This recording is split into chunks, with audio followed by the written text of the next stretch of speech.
आम्ही मैत्रिणींनी ठरवलं की चला कुठेतरी ट्रिप काढूया, एक दिवसाची तरी. मग औंधला गेलो, यमाई मातेचं दर्शन घेतलं. सकाळी सकाळी ती भव्य मूर्ती जगदंबा माऊली बघितली आणि डोळ्यांचं पारणंच फिटलं. किती वेळा तिला नमस्कार केला असेल, किती वेळा तिचं दर्शन घेतलं असेल, डोळ्यांचं पारणं फिटलं. तिथून गेलो आम्ही गोंदवल्याला, मैत्रिणी गोंदवलेकर महाराजांचं दर्शन घेतलं. घरी आलो आणि येताना वाटलं की कुठेतरी ट्रिप करायलाच हवी. असं म्हणेपर्यंत व्हॉट्सअपवरती मैत्रिणीचा मेसेज आला होता. तिनं गाडीचा फोटोच पाठवला होता आणि म्हणाली, ह्या गाडीने जाऊया का आपण कुठेतरी एक 8-10 दिवस. गाडीच आवडली आणि लगेच ठरवूनच टाकलं की चला कुठेतरी जाऊया. छोटीशी तरी एखादी ट्रिप ह्या गाडीतनं करायचीच असं ठरवलं. गाडीच आवडली हो. ट्रिपच्या आधी गाडी आवडली, मस्त वाटलं. म्हटलं आता जायचंच. तुम्हालाही आवडली असेल. छान आहे टेम्पो ट्रॅव्हलर. असं वाटलं की छोटीच ट्रिप करावी. झेपतंय की नाही कुणास ठाऊक वयोमानानुसार. गाडी आतून बघितली, खूप छान खूप छान. त्यात बघितलं सॉकेट्स होती फोन चार्ज करण्यासाठी, टी व्ही होता. एकदम स्वच्छ मस्त कम्फर्टेबल वाटली ती गाडी. आणि थंडीचे दिवस असल्यामुळे ए सीची काही गरज नव्हती. फोनचे सॉकेट बघितल्यावर सगळ्याजणी खुशच. चार्जिंग करायला मिळणार ना, हल्ली फोन म्हणजे जीव की प्राण आहे हो. छानपैकी आम्ही पसंतच केली हो गाडी आणि ठरवलं की कुठेतरी जाऊयाच. कुठे जायचं ठरेना. मैत्रिणी जमलो एका कार्यक्रमाच्या दृष्टीने. तुळशीचं लग्न होतं. त्यावेळेला बसलो, गप्पा मारत ठरवलं काशीला जाऊया का आपण. हां चला जाऊया, काशीला जाऊया. दत्त महाराजांच्या आशीर्वादाने मार्गदर्शनाने त्या दिवशी आम्ही काशीला जायचा बेत निश्चित केला आणि निघालो. 4 दिवसात निघालो. पहाटे 3 वाजता निघालो टेम्पो ट्रॅव्हलरनं. सगळी तयारी केली, सगळ्यांनी भरपूर सामान घेतलं होतं. पहिल्यांदा आम्ही गेलो पंढरपूरला. दत्ताच्या देवळातनं निघालो. काका सोडायला आले होते समोरचे. आणि पंढरपूरला गेल्यावर विठ्ठलाचं दर्शन घेतलं आणि तुम्हाला सांगू काय किती ते आनंद झाला, माहेरी आल्यासारखं वाटलं. त्याच्या आशीर्वादाने आईवडिलांच्या पूर्वपुण्याईनी पंढरपूरला गेलो. त्यानंतर तुळजापूरला गेलो. तिथून आलो अंबेजोगाईला. अंबेजोगाईला इतकं सुंदर मंदिर. 4 वाजता पोहोचलो. काय दर्शन झालं, किती सुंदर दर्शन झालं. देवी आणि आम्ही सुंदर देवीचं दर्शन घेतलं. देवळाच्या परिसरामध्ये खूप फोटो काढले. मन भरून देवीचा आशीर्वाद घेतला. देवीच्या पाया पडलो. देवीची ओटी भरली. तिथं चहाही प्यायला आम्ही. तिथं चहासुद्धा होता. तो आम्ही छानपैकी चहा प्यायला तिथेच तीर्थ म्हणून प्यायलो. आणि त्यानंतर अंबेजोगाईहून आम्ही निघालो. आईचं दर्शन झालं होतं, मन तृप्त झालं होतं. तिथून निघालो औंढ्या नागनाथ, परळी वैजनाथला गेलो. तर तिथे तर काय पुन्हा असंच आम्ही आणि ओम नमः शिवाय. इतकं छान दर्शन झालं. 12 ज्योतिर्लिंगापैकी एक. प्रत्यक्ष तिथे हात लावून दर्शन घ्यायचं. किती मनापासून नाही घ्या म्हणायचे, दर्शन छान घ्या, मनापासून घ्या. कितीही वेळा दर्शन घेतलं तरी मन तृप्तच होईल. त्यानंतर नागनाथला नागेश्वर ज्योतिर्लिंग नागनाथ हे भूतनाथ अष्टनक आहे, अष्टकम आहे. इतकं छान आहे भूतनाथ. मात्र अजिबात मला फारशी फोटोग्राफी करता आली नाही, तरी जेवढी फोटोग्राफी केली तेवढी तुम्ही बघितली आपल्याला असेलच. कालभैरवाष्टक प्रत्येक माहितीये, पण देवस्थानचा भूतनाथ मी वेगळा अष्टकम असा मी व्हिडिओ आजच केलेला आहे. बघितलं होय की नाही? ज्या ज्या कालभैरव ठिकाणी जे माहित- नवनवीन बघितलंय आपण वाटलं, कधी तर. ते मी तुम्हाला हे दाखवायचा भूतनाथ प्रयत्न केला. अष्टकम आहे.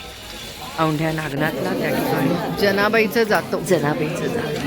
जनाबाईचं जातं. प्रत्येकीने दळलं ते जातं दळायचं आणि तिथे दक्षिणा करायची. तिचा आशीर्वाद घ्यायचा. प्रत्येकीने त्या जात्याला हात लावला आणि त्यानंतर गेलो शेगावच्या मंदिरात. काय ते दर्शन. पुन्हा एकदा तिथं महाराजांनी गण गण गण आम्ही जायची वेळच अशी होती की त्यावेळेला फारशी गर्दी होती. खूप छान वाटलं. मंदिराचा परिसर, मंदिर.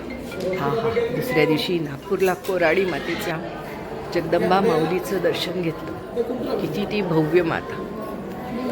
खूप सुंदर दर्शन झालं. काय देऊळ आहे होते कोराडी माता नागपूरजवळ. नमस्कार केला, आशीर्वाद घेतला आणि पुढच्या कालभैरवनाथ आणि योगेश्वरी. काळभैरवनाथाचे दर्शन घेतलं. जय जिथे श्रीराम. शक्य होतं त्या ठिकाणी भजन जय करत श्रीराम. करत आम्ही सगळ्याजणी निघालो. जय श्रीराम. उत्साह, जय आनंद श्रीराम. भरून वाहत होता. चला, मस्त झालं दर्शन. रामटेकच्या राम मंदिरामध्ये. चला, काय छान आहे नाही हो मंदिर. मस्त आहे की नाही? काय जाऊन आला वरती? स्वर्ग स्वर्ग खरंच आहे की हे स्वर्गात असेल तसं वाटते. बघा ती मागं सरकून, मागं बघा कैलास कैलास असल्यासारखं वाटतंय. अयोध्येत आल्यासारखं. जय श्रीराम. वाटतंय का साठीच्या महिला.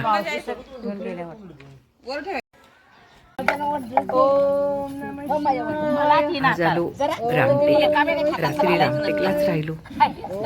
सकाळी रामटेकच्या तलावावरती आलोय. शंकराचं अतिशय मंदिर ना. सुंदर वातावरण. ओम नमः. पहाटेची वेळ. ओम नमः जणू शिवाय. काही पेंटिंग ओम असल्याप्रमाणे नमः शिवाय. सगळं दृश्य होतं. ओम नमः शिवाय. ओम नमः शिवाय. ओम नमः शिवाय.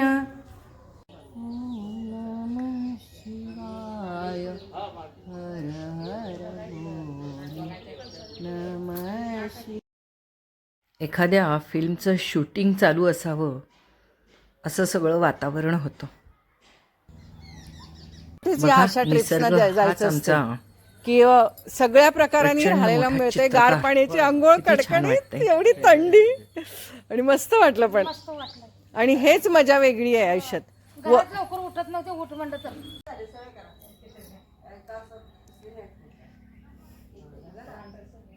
सर्व जणी आनंद घेत आहेत फोटोचा, सोशल मीडियाचा.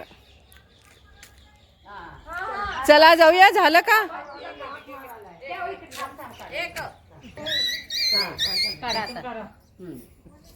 हो आले काढा, आलं काढा. येतो, थांबा जरा. चला, बसायचं तुमचा इथे छान आलंय. मस्त येते की नाही? बघाल तेवढं कमीच आहे. जरा ताई, या लवकर.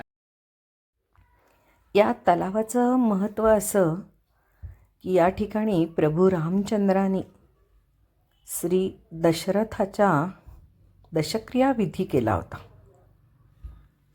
असं तिथे सांगतात.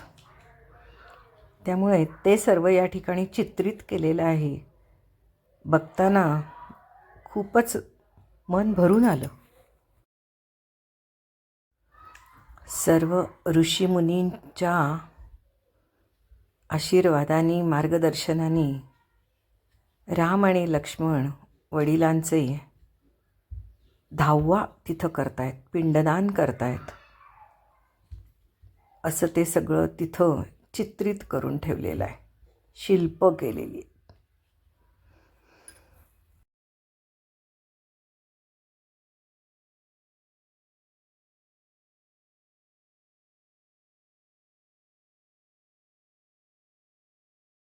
वडिलांच्या अस्थि विसर्जन करताना प्रभू रामचंद्र आणि लक्ष्मणांना बघून आपल्याही डोळ्यात त्या क्षणाला ना पाणी येतं खरं. बघा ना किती हृदयद्रावक आहे हे. चला आलेच. अरे आलं, तिथं इथं बसूनच दिसतंय विमान. आलं आलं आलं आलं आलं.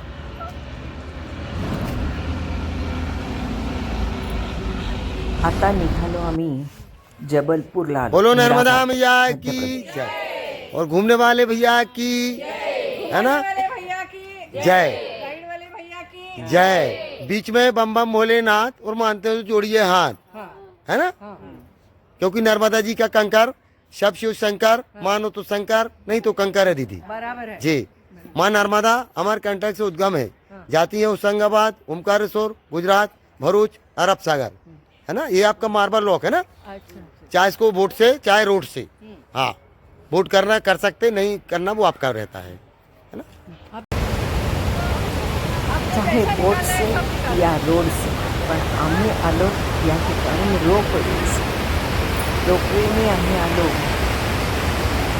धबधब्यावर, धुवाधार धबधबा. चला बघा, अनुभव घ्या त्याचा.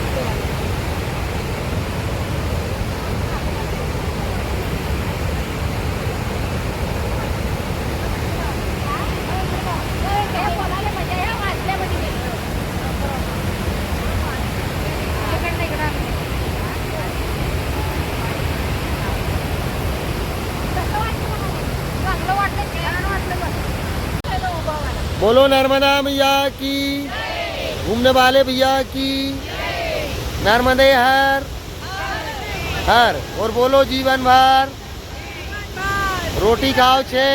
भारत माता की जय. नर्मदा मैया की जय. अगदी जवळून आम्ही उलट, एवढा याला फोर्स आहे की ते पाणी उलट यायला लागले, एवढं जोरात पडायला लागले.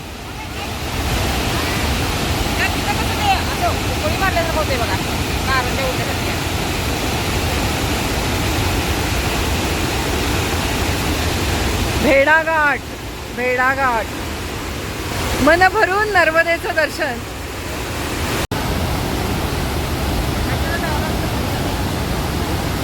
मन भरून दर्शन, मन भरून दर्शन.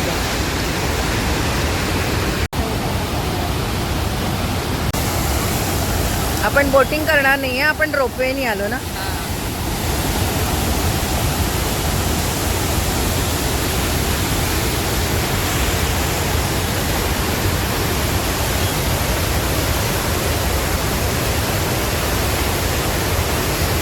सगळं अंगावर डोळ्यावर पाणीच पाणी आहे. मला तर हे सगळं बघून डोळ्यात पाणी यायला लागलं. होय ना. अक्षरशः डोळ्यात पाणी येण्यासारखा हा सगळा प्रसंग आहे की आनंदाश्रू काय असतात.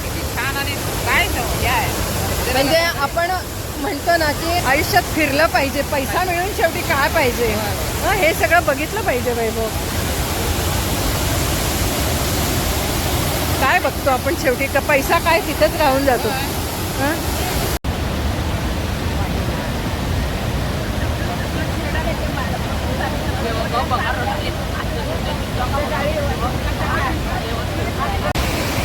किती पाणी येते तुम्हाला दाखवू नाही शकत आहे मी, पण सगळं इकडं असं पूर्ण पाणी आहे. एवढ्या जवळ आहे, एवढ्या जवळ आहे, एवढं इथं पण पाणी आहे.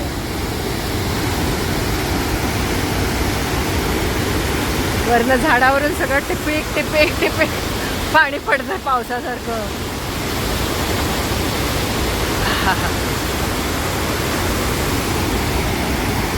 आमच्या भारतातील नायगारा धबधबा, भेडाघाट. काय सुंदरता, काय सुंदरता. भेडाघाट जबरदस्त. रोपवे झालं. आता आम्ही बोटिंग करणार होतो, पण 5:30ला बंद होते आणि आम्ही इथंच इतका वेळ घातला. आता पुन्हा जाताना रोपवे आहेच. खूप छान. पुन्हा एकदा दाखवच, मन भरे ना.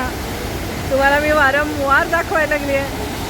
माझं मन भरे ना. लोक असं खाली जात आहेत, तिथं पण काही गरज नाही एवढं जायची. पोरं तरुण फार सुंदर आहे. नर्मदा माता की जय, नर्मदा माता की जय, नर्मदा माता की जय. हे मी आमच्या शाळेमध्ये कॉलेजमध्ये होते मी पहिल्या वर्षाला, त्यावेळेला मी इथे आले होते. खूप जास्त उंच होतं, पण आता झीज होत होत खूप खाली गेले होते. पण खूप जास्त उंच होतं, पांढरं शुभ्र होतं त्यावेळेला. आता यांच्यामुळे आज झालेलं आहे. सगळ्यांनी थँक्स म्हणा त्यांना, सगळ्यांनी त्यांना हाक करा. होय होय होय हो, यांच्यामुळे सगळ्यांनी थँक्स म्हणा, सगळ्यांनी. रात्री आम्ही आलो जबलपूरला. गडिया मंदिर जैन मंदिर आहे, अतिशय भव्य आणि सुंदर. या ठिकाणी आम्ही भजन सेवासुद्धा सादर केली. आम्ही सर्वांनी काही हिंदी भजनं ओळखली. खूप सुंदर जैन मंदिर आहे. इथल्या रूम्स तर इतक्या स्वस्त आणि मस्त आहेत की काय 5 स्टार हॉटेल त्याच्यापुढे फिकं पडा. ही सुंदर व्यवस्था. गडिया जैन मंदिर जबलपूर. आणि अशा रीतीने आम्ही आमचा 4 दिवसाचा प्रवास पूर्ण केला. आता ओढ होती पुढे काशीला जायची. हे जबल जैन गडिया मंदिर उंचावर पण आहे, पण आम्ही उंचावरती गेलो नाही, पर्वतावरती टेकडीवरती पण एक सुंदर मंदिर आहे इथे जबलपूरला. आणि त्या ठिकाणी आम्हाला जायला वेळ नव्हता. पण अतिभव्य असं हे मंदिर आहे. खूप छोटं दिसतंय, पण असं मानवर उंच करून बघितलं तर ते वरचं आहे ते आकाशाला भिडल्याप्रमाणे वाटतं. आकाशच आहे. जय जिनेंद्र, जय निर्माण केलेलं आकाश. आणि अशी ही हे जैन तीर्थंकर. जय जिनेंद्र, जय जिनेंद्र. प्रत्येक डोंगरावरती असे ते तीर्थंकर आहे. खूप सुंदर आणि छान मंदिर आम्हाला हे बघायला मिळालं. जय अतिशय जिनेंद्र. छान तिथले सगळे जय जिनेंद्र. हापूक रूम्स, सगळा मदतनीस, अतिशय छान. खूप प्रसन्न. वर्णन करावं ना तेवढं कमीच. भव्यता, सुंदरता, विशालता, असं एका आध्यात्मिक उच्च पातळीवर गेल्यासारखं वाटतं तिथं गेल्यावर.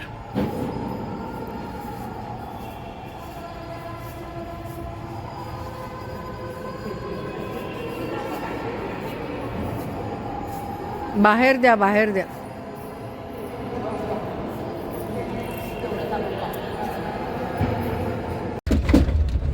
दुसऱ्या दिवशी पहाटे पूर्ण 4 ला खाली. निघालो आम्ही.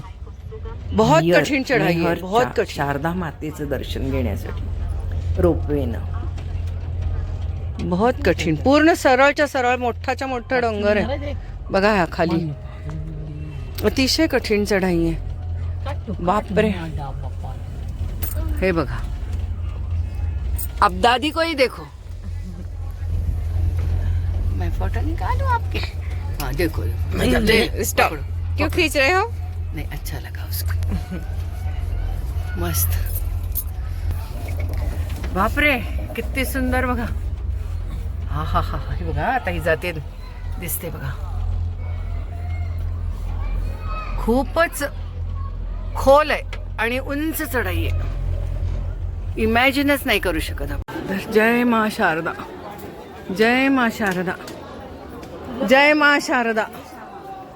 म्हणूनच आपल्याला सांगितलं त्यांनी काही नेऊ नका. जय मा, जय माता दी, जय माता दी, जय माता दी, जय माता दी, जय माता दी, जय माता दी. बोलिए शारदा माता की आई भवानी जय. उदो उदो. शारदा माता की जय, शारदा माता की जय, शारदा माता, जय माता दी, साचे दरबार की जय.